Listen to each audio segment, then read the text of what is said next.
अस्सलाम वालेकुम व्यूअर्स, आज से हम एक नया सेगमेंट शुरू कर रहे हैं। इस नए सेगमेंट का हमने नाम रखा है आज की खबरें, और इसमें हम पूरे दिन में होने वाली बड़ी हैपनिंग्स शेयर किया करेंगे बड़े गैर रवायती तरीके से। पूरे दिन की जो 5 बड़ी खबरें होंगी वो आप तक पहुंचा दिया करेंगे। ये बहुत हेल्पफुल होगा उन लोगों के लिए जो कि पूरे दिन की हैपनिंग से इन टच रहना चाहते हैं, जो इंफॉर्मेशन से इन टच रहना चाहते हैं और जिनके पास ज़्यादा टाइम नहीं होता है। तो ये 5-6 मिनट में हम कोशिश किया करेंगे कि रोज़ की रोज़ जो 5 बड़ी हैपनिंग्स हैं वो बड़े गैर रवायती तरीके से, और कोई भी खबर है तो उसे गैर रवायती तरीके से आसान लफ्जों में समझ लीजिए, आसान लफ्जों में आप तक पहुंचा दिया करेंगे उस खबर के पूरे बैकग्राउंड के साथ। सो आज से हम इस सेगमेंट का आगाज कर रहे हैं। उम्मीद है जिस तरह आपने हमारी पुरानी और पहली वीडियोस को सपोर्ट किया है, शेयर किया है, हमारे चैनल को सब्सक्राइब किया है, आप हमारे इस सेगमेंट को भी बहुत पसंद करेंगे। तो बगैर किसी देर के सबसे पहले शुरू करते हैं और आज की 5 बड़ी खबरें जो है वो आपके साथ शेयर करते हैं। तो इन्हें मैंने नंबर वाइज जो है 1, 2, 3 वाइज किया है, और जो आगे बढ़ेंगे इंशाल्लाह वो तो आपको हमारी रोज की रोज वीडियो से समझ आती जाएगी। तो सबसे पहले आज के दिन सबसे बड़ी जो हैपनिंग हुई वो आज कौमी असम्बली का इजलास था, और नंबर 1 पे अगर इसे रखें तो कौमी असम्बली के फ्लोर पे खुर्शीद शाह साहब ने आज ये कहा है कि इमरान खान साहब पे गद्दारी का मुकदमा चलाया जाए, यानी कि आर्टिकल 6 के तहत कार्रवाई की जाए। अच्छा, अब ये कौमी असम्बली के फ्लोर पे इस तरह की बात करना ये बहुत बड़ी बात है। इमरान खान पे अब गद्दारी का मुकदमा, आर्टिकल 6 का मतलब ये होता है कि ट्रीजन का केस जो है वो चलाया जाए। ट्रीजन का केस इसलिए चलाने का कह रहे हैं, इसका थोड़ा मैं बैकग्राउंड बता दूं आपको कि इमरान खान, आपको पता है, इससे पहले 2 रोज़ा दौरे के ऊपर थे ईरान में, और ईरान में इन्होंने एक बात की हसन रूहानी के साथ बैठे हुए, जो ईरानी सदर हैं, कि दोनों ममालिक सफ़र कर रहे हैं। तो हमें पता है कि आपने भी सफ़र किया है जब पाकिस्तान की सॉइल को, पाकिस्तान की सरजमीन को इस्तेमाल किया गया आपके खिलाफ होने वाली इन दहशत गर्दाना कार्रवाइयों में। बेसिकली इमरान खान साहब का मतलब वो सबको पता है कि ये नहीं था, लेकिन बहरहाल ये एक बड़ी स्टेटमेंट थी।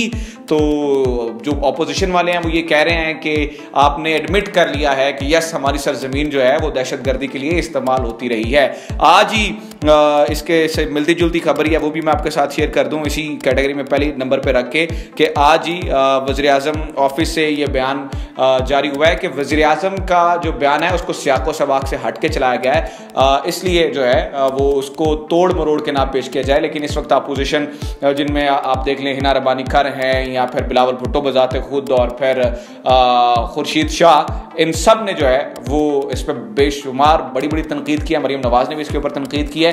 तो ट्रीजन का केस, बहरहाल आज की ये नई अपडेट है कि इमरान खान पे अब गद्दारी का मुकदमा जो है वो चलाने की बात की जा रही है।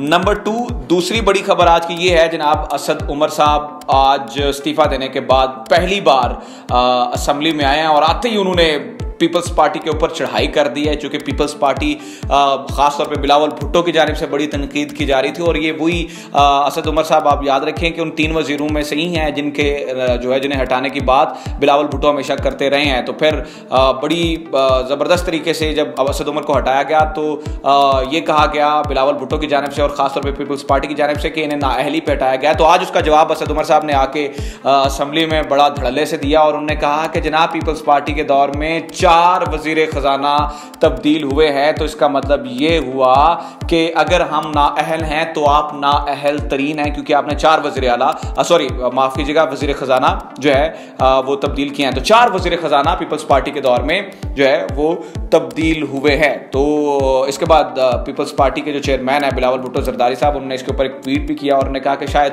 आप हम पे तनकीद तो करते हैं, लेकिन अपनी मैशत को ठीक करने के लिए आपको वज़ीर ख़जाना हमारा ही चाहिए, यानी कि मुशीर ख़जाना जो अब्दुल हफीज़ शेख साहब को लगाया गया, इस तरफ उनका इशारा था। तो दूसरे नंबर पे ये बड़ी बात है कि आज जो है वो असद उमर साहब आए और बिलावल भुट्टो की मौजूदगी में ये सारी बातें हुई हैं, ये सारी तकरीर जो है वो बिलावल भुट्टो की मौजूदगी में हुई है।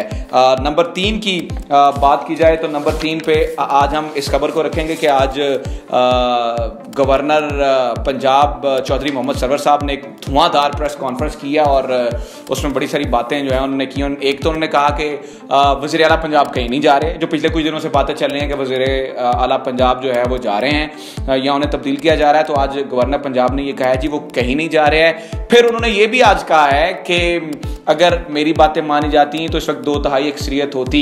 और कहीं ना कहीं इस बातों से आज उन्होंने गिले शिकवों वाली भी प्रेस कॉन्फ्रेंस की है और अपनी पार्टी को सपोर्ट करने वाली भी प्रेस कॉन्फ्रेंस की है। काफ़ी लंबी प्रेस कॉन्फ्रेंस थी आज और बड़ी धड़ल्लेदार बातें उन्होंने की। आपको याद होगा कि मंसूर अली खान साहब के प्रोग्राम में कुछ दिनों पहले ये गवर्नर पंजाब कह चुके हैं कि अगर सिर्फ जहांगीर तरीन साहब ने पार्टी कंट्रोल करनी है तो हम यहाँ पे आलू चने बेचने नहीं आए हुए हैं। तो इस प्रेस कॉन्फ्रेंस से आज ये बात जो है वो बहरहाल उन्होंने कहा है कि एक तो वज़ीर आला कहीं नहीं जा रहे और वज़ीर आला की पावर्स भी कम नहीं है, जो कि पिछले काफ़ी दिनों से बातें हो रही थी कि शायद शहबाज शरीफ जितने स्ट्रांग नहीं है वज़ीर आला पंजाब। तो आज उन्होंने कहा है और फिर इसी से मिलती जुलती खबर ये भी है कि आज स्पीकर पंजाब असम्बली ने भी ये कहा है जी हम वज़ीर आला पंजाब उस्मान बुज़दार पे पूरा एतमाद कर रहे हैं। क्योंकि खबर पिछले दिनों में ये आ रही थी कि जो अपने साबिक वज़ीर आला पंजाब हैं परवेज़ इलाही साहब और इस वक्त मौजूदा स्पीकर पंजाब असम्बली हैं, उनके शायद खुफिया राब्ते इस वक्त नून लीग से हो रहे हैं। तो इसकी उन्होंने नफ़ी किया और उन्होंने कहा जी हम वज़ीर आला पंजाब उस्मान बुज़दार और इमरान खान साहब के साथ खड़े हैं।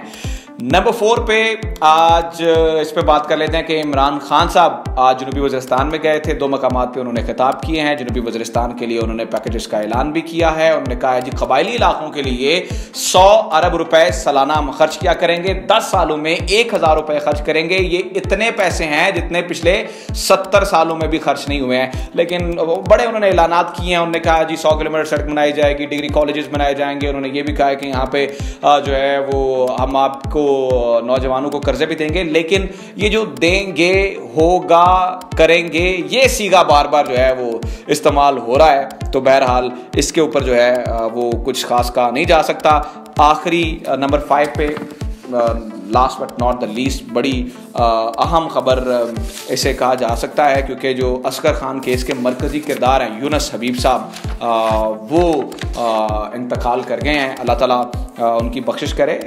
लेकिन यूनुस हबीब साहब का किरदार बड़ा अहम रहा है इस पूरे केस में। जिन लोगों को असगर खान केस का नहीं पता उनके लिए बता देता हूँ कि असगर खान केस ये कहता है कि 1990 में जो इंतखाबात थे बेनज़ीर भुट्टो को रोकने के लिए ये एलिजिबली कहा जाता है कि ISI ने पैसे दिए थे, खुफिया एजेंसियों ने पैसे दिए थे पॉलिटिशियंस को, खासतौर पर साबिक वज़ीर आज़म नवाज शरीफ को, उसमें जावेद हाशमी साहब का भी नाम है।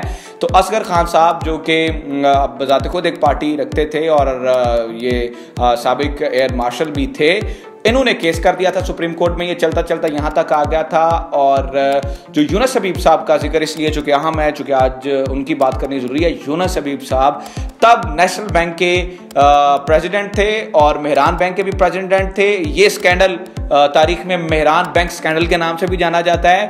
और यूनुस हबीब साहब ये मान चुके थे, उन्होंने कहा जी 2 दफ़ा नवाज शरीफ को पैसे मैंने दिए हैं।